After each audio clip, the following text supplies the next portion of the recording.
Сүхбаатар аймагт өдөрт 1 тонн сүү боловсруулах хүчин чадалтай сүүний үйлдвэр ашиглалтанд орлоо. Ингэснээр орон нутгийн иргэдийг эрүүл стандартын шаардлага хангасан сүү сүм бүтээгдэхүүнээр хангах, малчдыг дэмжих ерөнхий боловсролын сургуульд сүү хөтөлбөрийг хэрэгжүүлэх нөхцөл бүрдэж байгаамаа. Энэхүү үйлдвэр нь Сүхбаатар аймгийн анхны үйлдвэр гэдгээрээ онцлог. Жилийн 4 улиралд үйл ажиллагаа явуулна.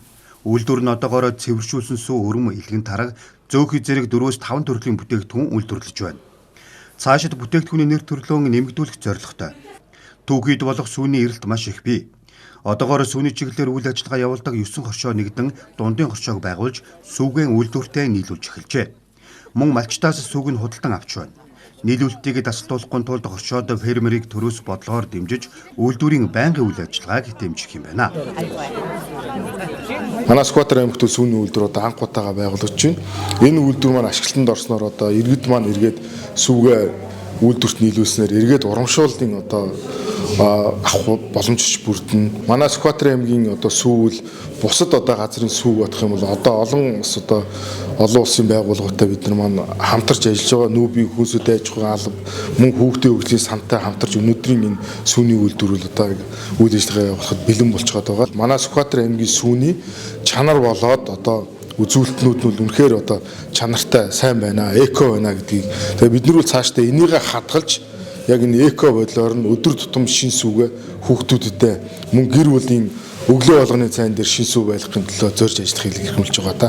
За энэ сүүний үйлдвэрийг бид нар доктортой Сүхбаатар аймгийн нийт одоо хүн ам тийм ээ иргэдэд хүүхдүүдэд сүү хүргэдэг болохын тулд бол бид нарт бас нэлээд урт хугацааны доктортой бодлого шаардлагатай. Энэ дээр бол мэдээж хөрөнгө мөнгө шаардлагатай. Дараагийн асуудал нь бол бид нар энэ малчид фермер дундын оршоодынхаа үйл ажиллагааг бодлогоор дэмжих асуудал байж байгаа. Мэдээж энэ сүүний үйлдвэр доктортой явахын хамгийн одоо үндсэн хүчин зүйл нь бол юу вэ гэхээр одоо түүхийн үед буюу сүүний асуудал гэж байгаа. Тэгэхээр манай сүү үйлдвэрлэдэг гэдэг юм уу сүүний фермер эрхэлдэг хүмүүс маань одоо малынхаа үйлдвэр угсааг сайжруулах тийм ээ сүүний одоо чиглэлийн үнэнийхээ тоог нэмэх сүүний гарцаа нэмэгдүүлэх тал дээр бас төр засаг хамтран ажиллах бол зайлшгүй шаардлага үүсэж байгаамаа. Сүхбаатар аймгийн ерөнхий боловсролын сургуулийн бүх сурагчдаа сүү хөтөлбөрт хамруулахыг зорж 2025 оны хөгжлийн төлөвлөгөөнд хүүхэд бүрт сүү хөтөлбөрийг хэрэгжүүлэхээр тусгасан байдаг. Тэгвэл энэхүү сүүний үйлдвэр ашиглалтанд орсноор сүү хөтөлбөр хэрэгжиж эхлэх юм а.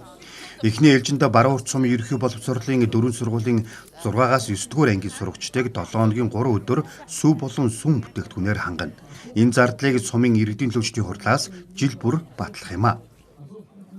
За ирэх оны төсвүүдээр бол одоо бид нар бас ярилцаад одоо 6-аас 9 дугаар ангийн хүүхдүүдтэй одоо бүтэн жил өгөх одоо энэ сүүний мөнгийг бол одоо бас Баруун Урт сумынхаа төсвүүдээр ингэж тавихаар бол анх шатны одоо яриа юмнуудыг бол ингээд хийж явж байгаа.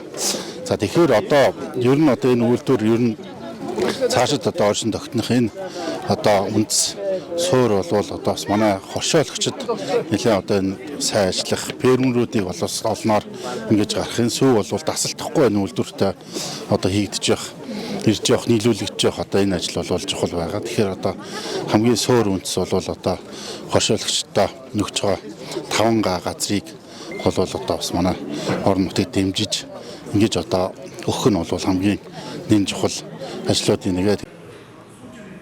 Үйлдвэрийн барилгыг улсын төсвийн 2.8 тэрбум төгрөгийн санхүүжилтээр барьсан бол аймаг орон нутгаас 160 сая төгрөгөөр дэмжиж үйлдвэрийн тоног төхөөрөмжийг нийлүүлжээ. Мөн нэгдсэн үндэсний байгууллагын хүүхдийн сангаас 200 сая төгрөгийн хөрөнгө оруулалтыг хийсэн байна. Мөн үйлдвэр ашиглалтанд орсноор 7 байнгын ажлын байр шинээр бий болжээ.